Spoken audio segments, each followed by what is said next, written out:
In this broadcast, we're going to be looking at TechnologyOne.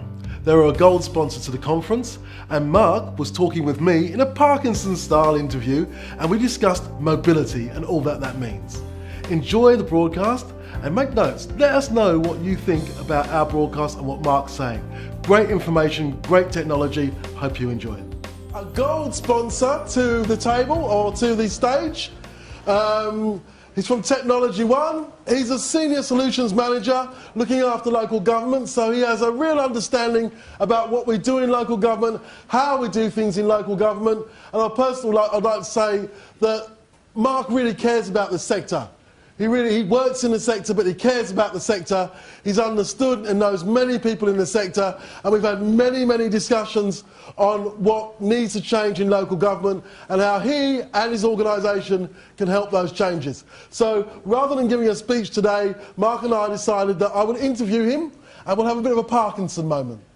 Well, Mark, the first question I really have for you, and the first question I'd like to ask you is, tell us a little bit about TechnologyOne as a company. I mean, what does TechnologyOne do? How did they come about? Just a little bit about TechnologyOne. Well, TechnologyOne's been around since 1987. Firstly, we built financial products, and over time we've acquired or developed new products to suit what we see the industry moving to in a number of industries. Our most important sector is local government, and when I quantify that, it's about 35% of our revenue, which for a company with 7 different industries we work in is a fairly significant amount. Okay. What is it about, when you say you started in local government, was there one product that you were initially well known for that most people might know TechnologyOne for?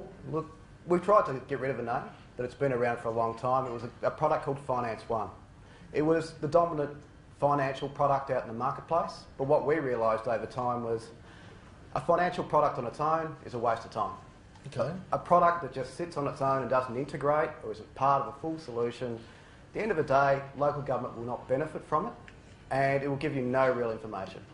So you felt that you need to evolve the product to be more suited to what local government need now, or what local government going to need in the future?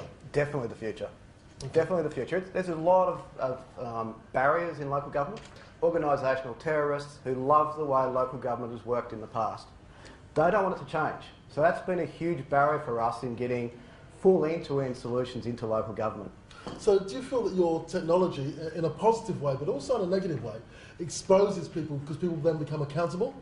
Absolutely. I mean, what we want is any information that gets entered once. We don't want people to have to duplicate data entry, and what we want people to do is to be able to get reports out of a system at any time on any part of a solution. So what you're really part of is a cultural shift towards accountability throughout the sector? Absolutely. Okay. And how does your software integrate? How does it work? Because, I mean, at the moment, I know that some people have software from Infor, for example, like Pathways is quite popular. Some people have things from Accenture or other companies. How do you integrate with those other softwares? I mean, like, do you integrate with... We can do. It is reasonably difficult because if we change the technology and they change the technology, then we've got to redo that whole integration again. It can happen. You can have great integrations, and generally really big councils can do it really well because they've got a lot of resources behind them. But your smaller councils, they really struggle with that because the resources of making 2 different systems talk to each other means 2 companies that are generally competing with each other have to talk to each other. And secondly, both companies have to be willing, and they've got to be willing over a long period of time. It's not point in time. These things have to work over a long period of time. We're talking generations. Most people keep their systems for over 10 years. If they keep them over 10 years, those 2 companies have to talk to each other for over 10 years. So, in a way, what you're looking at there is a forced marriage, and within that forced marriage, you've got different languages and different competing goals. Absolutely. So, what would be the benefits, and how could an organisation go with TechnologyOne? After you've purchased the product, what we have to then do is put teams of consultants into the council to work out how it should be configured and how it should be used by the people. So what it generally means is we configure the software based on the council's needs. We train the people in how to use it, and we do data conversion so that all the data you've currently got is in the new system. So what you're saying is TechnologyOne is more than just a technology company. You're also an information source. You're a well of information because like for most of us here, we tend to work at one council, we do things once, maybe twice in our careers, but you've done it 200 times as a company in your career.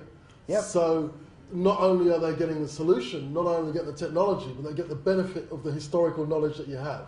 Absolutely, and the documented processes to me are probably the greatest value we can give people. But the key is, if we go to the people and say, this is a business process we believe is the best in local government, and then work with them to see how that differs from what they do, and then we can build the process that suits them, but is also very much alike to a lot of other councils. So what you're saying there is through your communication, conversation, and integration with the local government, you're able to come up with a solution that best suits them, but based on historical knowledge that you've gained over many, many implementations. Absolutely.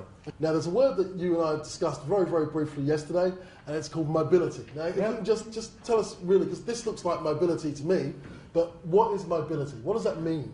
Mobility in the past, I'll go back to the past. Mobility in the past was giving someone some kind of device, which a ruggedised device, which they'd take out and do inspections with. Not real efficient.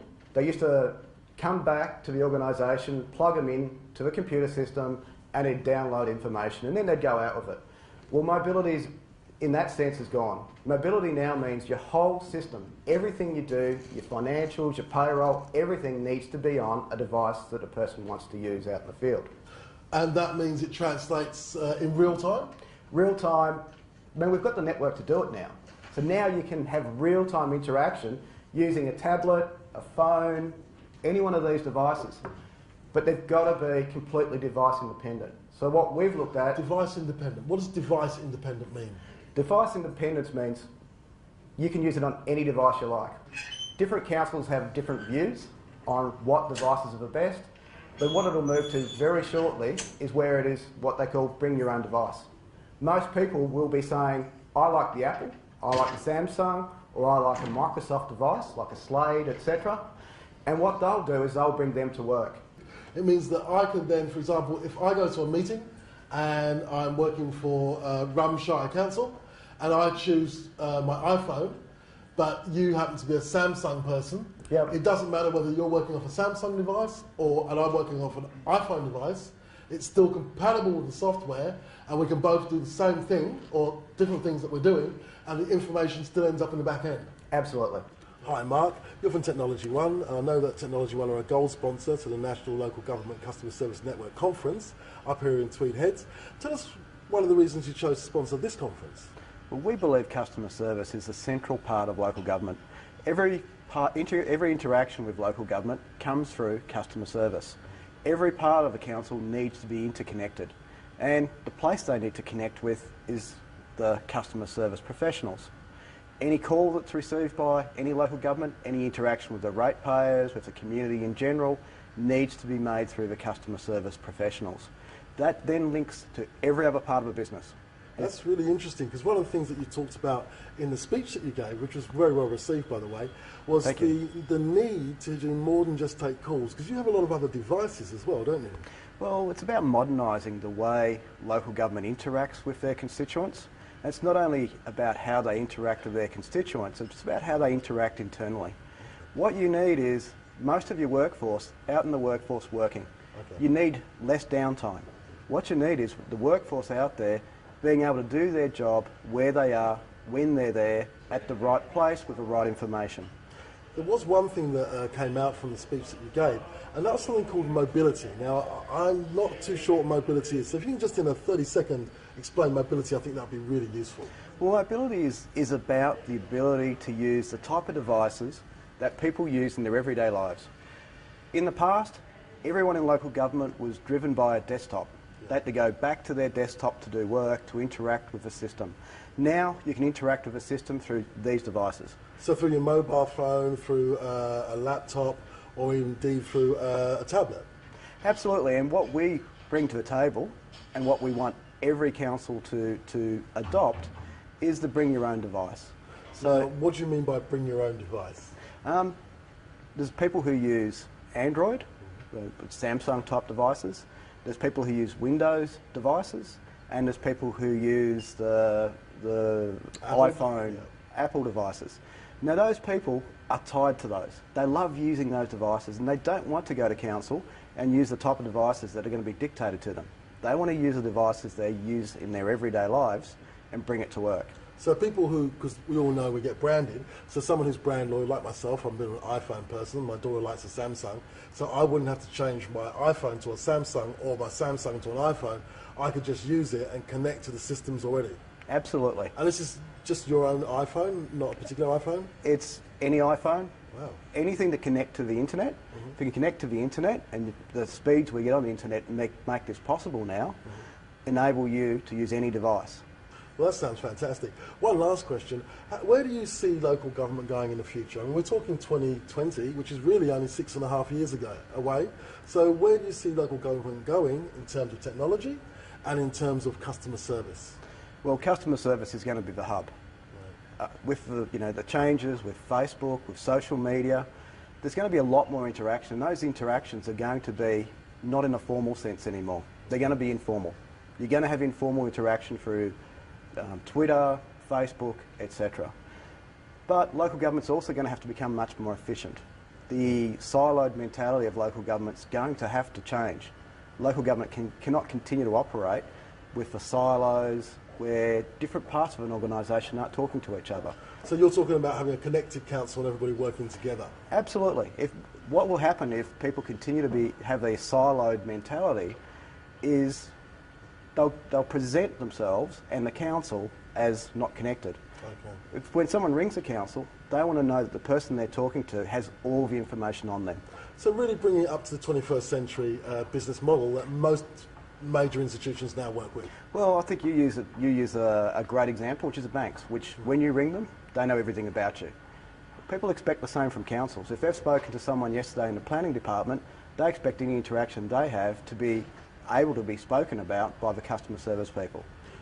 Right. If you don't have that, they then don't believe they've received a good customer service experience. So what you're saying is TechnologyOne can help bring a good customer service experience, and that's what we're talking about today.